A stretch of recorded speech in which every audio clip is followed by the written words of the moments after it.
ivavaka isika mba sokafony masonay ahita ny tananao mitsotra dia hitarika sikondranay mba hampaladio ny sofinay andreny feonao ny taonanay miantso anay hiaraka aminao mba hitafiaina ny fatsiloza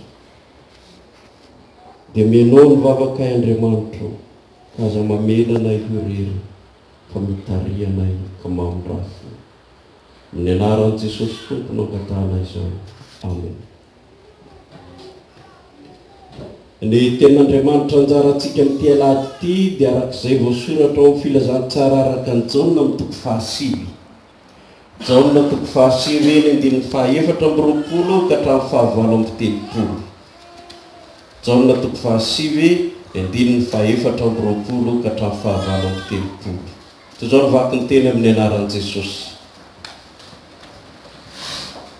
Dia niatso ilay jamba teo aloha indray izy ka nanao taminy hoe ome voninahitra Andriamanitra, zahay mahalala fa mpanoty zany lehilahy zany, fa izy namaly hoe tsy fantatro na mpanoty izy na tsia.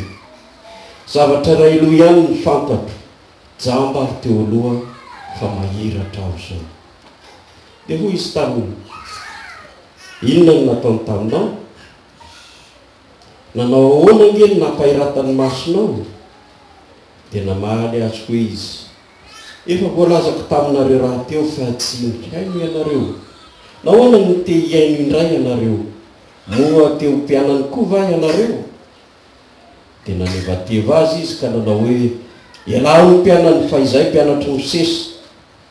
Izahay mahalala fa misesy no nitenenan'Andriamanitra, fa ny amin'izany lehilahy zany dia tsy fantatray izay niaviany. Raha lehilahy namaly azy hoe mba mahagaga tokoa lahy zany, fa tsy fantatrareo izay niaviany nefa napahiratra ny masoko izy. Fantatsika fa Andriamanitra tsy mihaino ny mpanota fa izay mivavaka aminy sy manao ny sitrapony no henony. Hatr'izay dia tsy mbola nisy, dia tsy mbola re fa nisy napahiratra ny masony izay teraka jamba. Raha tsy avy amin'Andriamanitra zany lehilahy zany dia tsy mahefa na inona na inona izy. Ary namaly ireo ka nanao taminy hoe tena teraka tamin'io taelahy, ka elahy indray no mampianatra anay? Dia noroahiny izy. Jesosy nandrefa efa noroahany raha lehilahy, ary rehefa nahita azy izy dia nanao hoe mino ny zanak'Andriamanitra va ianao? Raha lehilahy namaly ka nanao hoe iza mono izy Tompo, mba inoko azy? Hoy Jesosy taminy, efa nahita azy ianao sady izay miresaka aminao no izy. Dia hoy izy, Tompoko, mino aho. Dia niakohoka teo anatrehany izy. Reray masina manamasinana ny fahamarinana ny teninao ny fahamarinana. Amen.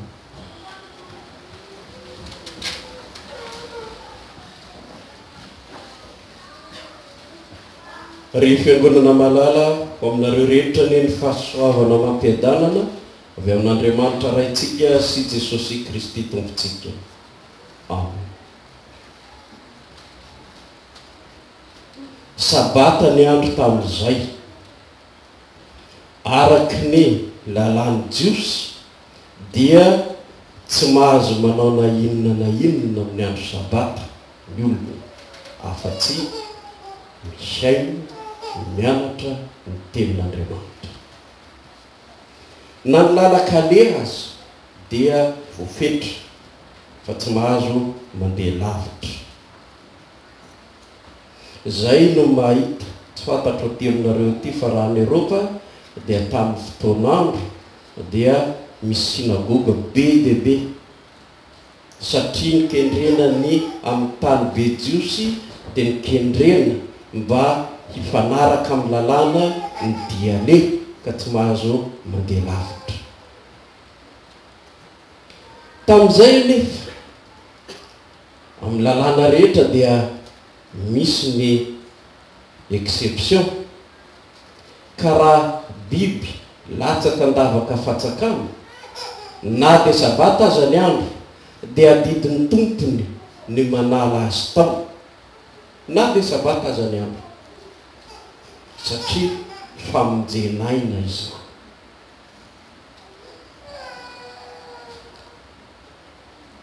Io andro sarobity andron'Andriamanitra io zay nididin'Andriamanitra raha teo nididy fahatelo dia milazany hoe manaja ny andro sabata manamasina azy.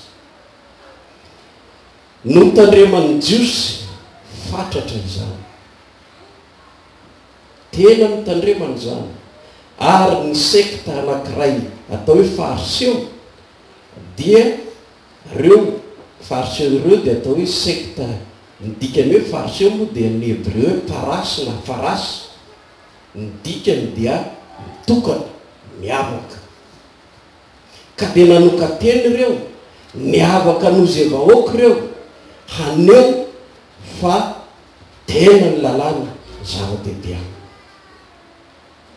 tsy misangony amin'ny lalàna ireo fa amin'izay farany madinika indrindra amin'ny lalàna tsy voatandrinao dia mety hitoram-bato anao. Zany no nataon'izy ireo, ka tsy vitan'izay fa izy ireo raha mitandrina ny lalàna dia izy tsy manao fa ny olona no mampanaovina. Dia io nahatonga an'i Jesosy hoe ianareo mpiatsara velatsy, nareo mameta mavesatra ka manao azy eo tsoroko ny olona nefa ny tendro ratsan-tananareo tsy mikasika akory. Ary tia voninahitra sy ny tia ho arabain'ny olona izy ireo na eny an-dalana na amin'ny fanasana, ka nisy karazana izy ireo tamin'ny andron'i Jesosy. Nisy tamin'izy ireo natsoina hoe fariseo mandeha raha. Ny antony mampandeha azy dia olona mikipy rehefa mandeha. Inona mampikipy azy? Matahotra fa saovony fakam-panara mahita vehivavy mifaneneny an-dalana, ka dia mikipy, dia rehefa mandeha dia mikipy dia kay dona amin'ny vato ny tongotra na mikidiakady any indraindray. Dia nomena anarany hoe fariseo mandeha raha reo. Dia nisy indray karazana fariseo mba hampiavaka azy sy ho hitan'ny olona eny an-dalana ka hiaraban'ny olona azy hoe finaritra rahaby io, inony rahaby iny mandalo io, dia nomena anarany hoe fariseo laona. Hatrareo laona fitotoana vary any amintsika ny Madagasikara dia misatroka angeza be ohatran'ny laona ao tapon-dohany eo mavesatra, dia rehefa mandeha dia iny manao ohatr'izao mandeha, dia rehefa mahita azy ny olona dia indry inony rahaby, finaritra rahaby io. Zay ny zavatra tiany indrindra, zay ny zavatra mahafinaritra azy, ka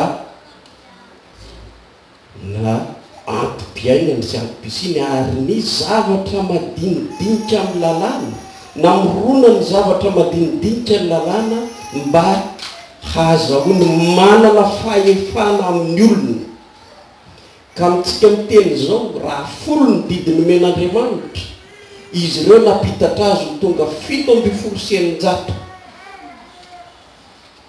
Dia farany tsy hain'ny olona tsony ny didin'Andriamanitra fa ny didin'izy ireo no sisa haneren'ny olona, ka nahatonga an'i Jesosy hoe loza nareo raha mampianatra ny didin'olombelona ka takony ny didin'Andriamanitra.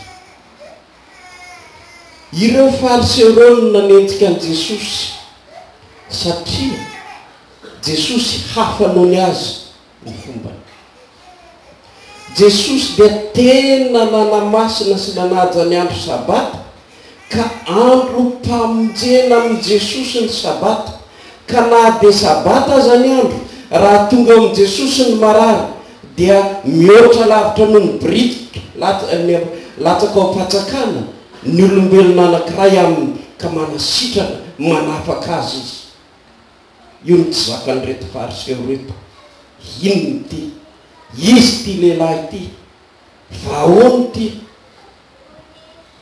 to tsy manaja ny lalàna ty, jereo manaraka azy daholo ny voaka ny voninahitsika ho lasa raha zao no mitoy ataovy ny fomba rehetra amelezana an'io ataovy ny fomba rehetra amelezana an'io nataony tokoa ny fomba rehetra tadiavany hamongorana am' Jesosy.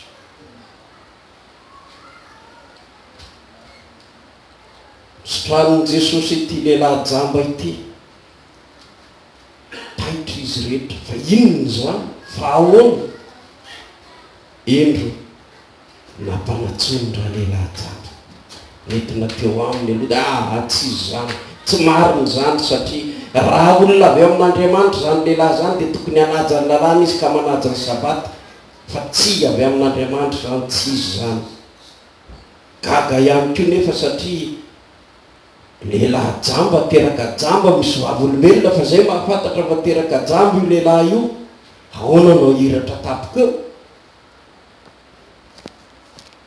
velona ny ankety isan-karazany natsona indray raha lehilahy avianao omeo voninahitra mihitsy Andriamanitra fa izay mahalala fa mpanoto zany lehilahy zany raha atao hoe tribunal zany rehetrarehetra zany dia dirigena ny tenin'le témoin ho any amin'izay tian'olona zaina ka tadiavina amin'ny fahakahalanan'i Jesosy dia izy koa izay milazo mpitandrina lalàna no mitady andika lalàna ka tady ampijoro ho vavo olombelona mandainga ity lehilahy ity amin'ny alalan'ny fampiasana ny teny fampiasana ny anaran'Andriamanitra omeo voninahitra Andriamanitra fa izay mahalala fa mpanoto zany lehilahy zany zany hoe raha tsy manaiky ianao raha tsy makahalany zany lehilahy zany ka miala amin'ny zavatra nataony dia tsy manome voninahitra an'Andriamanitra zany hoe raha lazaina tso miala tamin'ny firenena Jiosy ianao io no nanerena andra lehilahy zay nijoro vavolombelona fa nosotraniny Jesosy naisorony Jesosy tao amin'ny aizina mihoatra noho ny lavaka mangitsikitsika noho ny ajambana ka nafindrany eo amin'ny mazava amin'ny fahitana izahay ho izy ireo mahalala fa mpanota izany lehilahy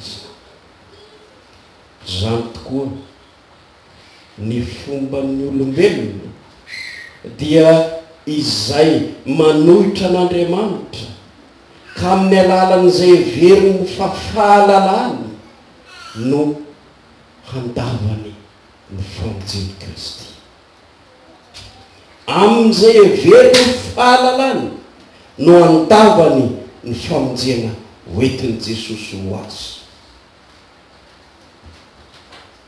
manao tokoa tsy amin'ny veritsika ny fahalalantsika tokoa ve no andosiratsika n'Andriamanitra kehitriny amin'izay veriny olona fo fahendreny sy fahalalany no hanenjehany an' Jesosy mandraka kehitriny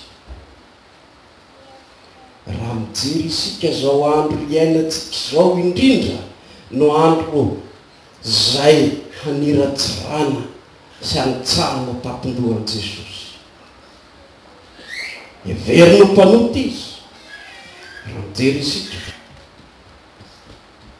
nisy tsy dia lavitra anareo ty ny misy ny izy ty izy Dan Brown zay nilazany amin'ny Jesosy iza no lazany azy nataony olo mpanota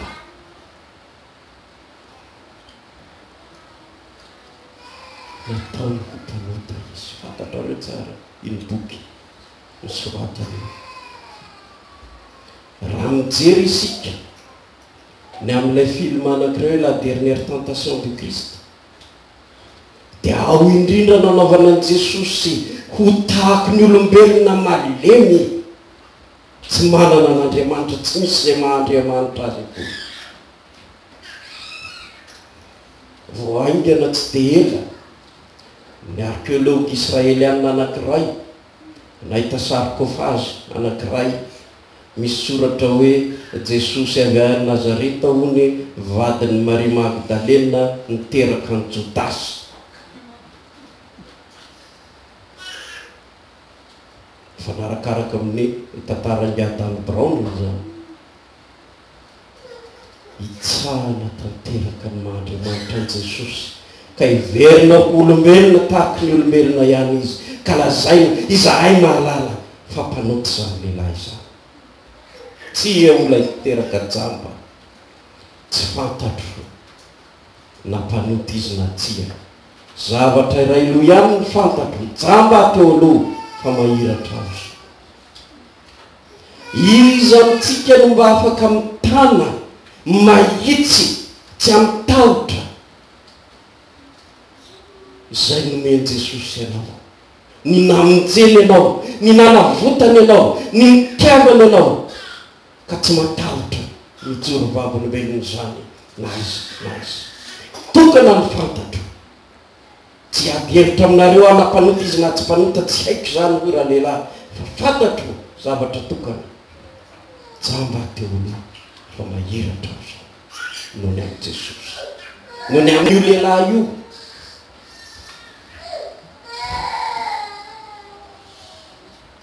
ka inona zany nataony taminao nanao ahoana dia ho raha lehilahy efa voalazako taminareo raha teo fa tsy niaino ianareo nahoana ny te hiaino ray ianareo moa teo mpianany koa va ianareo na mety avetazy izy ho ny soratra masina ka nanao elany mpianany fa izahay mpianatra misesy izahay mahalala fa misesy no mitenenan'Andriamanitra fa ny amin'izany lehilahy zany tsy fantatra izy ny avy izahay mahalala fa misesy izahay mpianatra misesy ao ny fahatso-kevitra lalina ao ny fahatso-kevitra lalina ka ny fikirana izy ireo tamin'izay fantany ka tsy nanekeny an Jesosy lay tonga ho azy mahalala izy saingy fahalalana tsy mitondra famonjena fa fahalalana manitsoka ho any amin'ny fahaverezana inona no antony dia zao ny lalàny misesy dia io ilay tsy mitondra famonjena fa mitondra fanameloana ho an'izay mpanota ka diso amin'ny lalàna dia maty araky ny lalàna izay no asan'izy reto tsy mitondra ny famonjena ho an'izay reraka trotraka mijaly fa mitondra kosa fandeterana fitsarana fampijaliana sy fampahoriana ho azy avadika ny tenin'Andriamanitra ka atonga famonona fa tsy famelona dia tsy gaga isika fa amin'ny alalan'ny fivavahana no amin'olona matetika amin'ny alalan'ny atao hoe fivavahana no tsy ananana antra fa hamonona ny hafa fantatsika zany na dia tsy ilaza betsaka azy amin'ny alalan'izay ataony hoe fahalalany dia tsy inona fa fahalalana mamono fa tsy manavitra neny Jesosy kosa ny heriny ny fahalalany rehetra dia nentiny nanavitra raha nanasitrana izy tsy nanontany hoe raha ny mpianatra ndray mandeha iza Jesosy ny nanota ty lehilahy ty vesany ray aman-dreniny dia teraka jamby izy avy hatrany dia fitsarana satria rehefa misy ratsy miatra amin'ny fiainanao raha misy zavatra manahirana anao dia nanota zany ianao ataontsika tsara zany amin'ny tantarany Joba ohatra fa amin'ny Jesosy tsy nanontany akory fa ny hoe anaka manatona velona fiainana metiny Jesosy fa tsy fitsarana na famonona famonjena metiny Jesosy fa tsy fanameloana io no antom-pisiny tetỳ amin'izao tontolo izao, io no antony nanolorany tenany sy ny ainy ny ananako sy anananao famonjena fa tsy fahafatesana sanatra, ny ananako sy anananao fahavelomana fa tsy fahaverezana.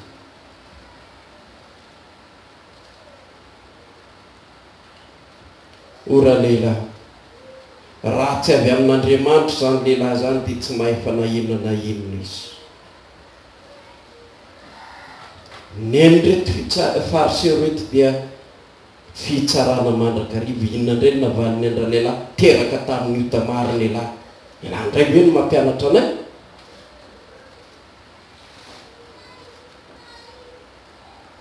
Tsy misy afa-tsy fitsarana sy fanameloana teo am-bavany fa neny Jesosy kosa ny mifanohitra amin'izay famonjena. Reny Jesosy fa niroahandra lehilahy dia nanatona azy Jesosy ka nilaza taminy hoe mino ny zanak'Andriamanitra valina. Izy zany za zay miresaka aminao no izy. Tompoko mino aho lehibe Kristy.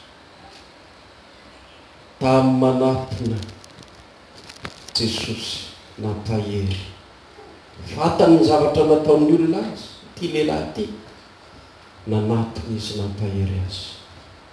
Ampo anao ny finoanany zanak'Andriamanitra, ampo anao izay.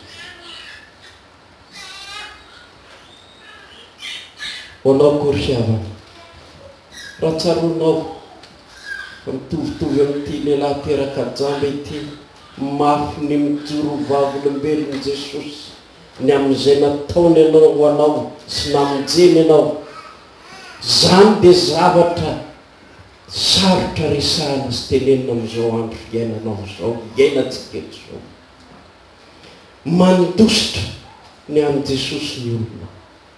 Jereo tsy misy olona ny fiangonana maro, trano be mijoalajoala fa tsy misy olona intsony eo.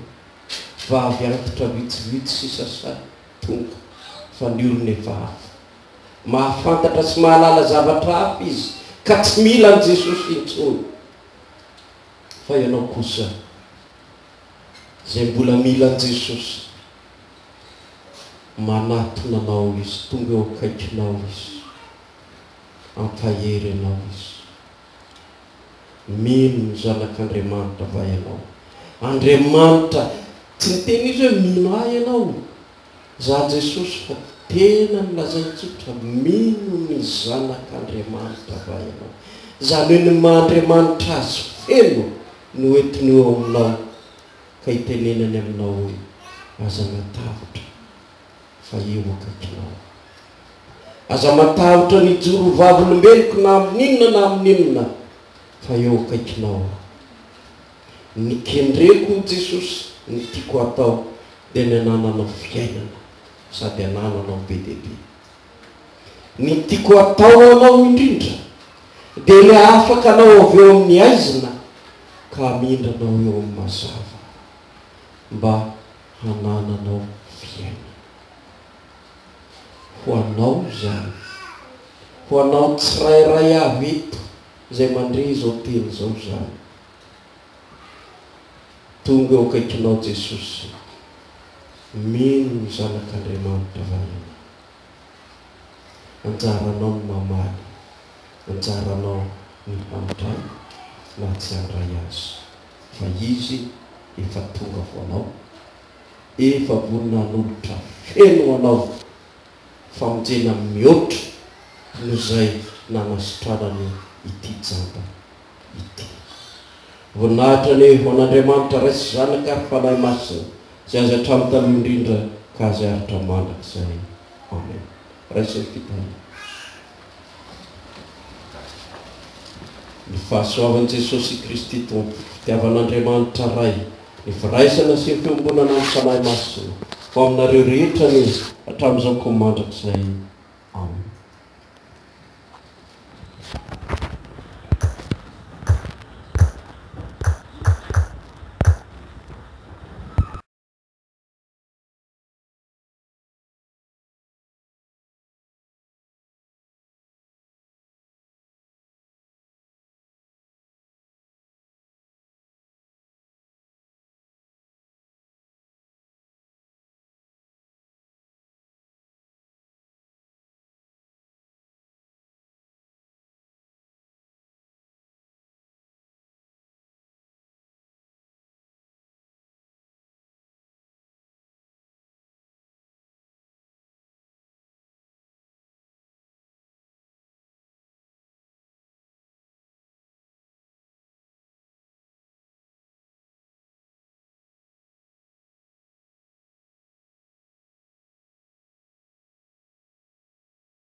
hivavaka isika.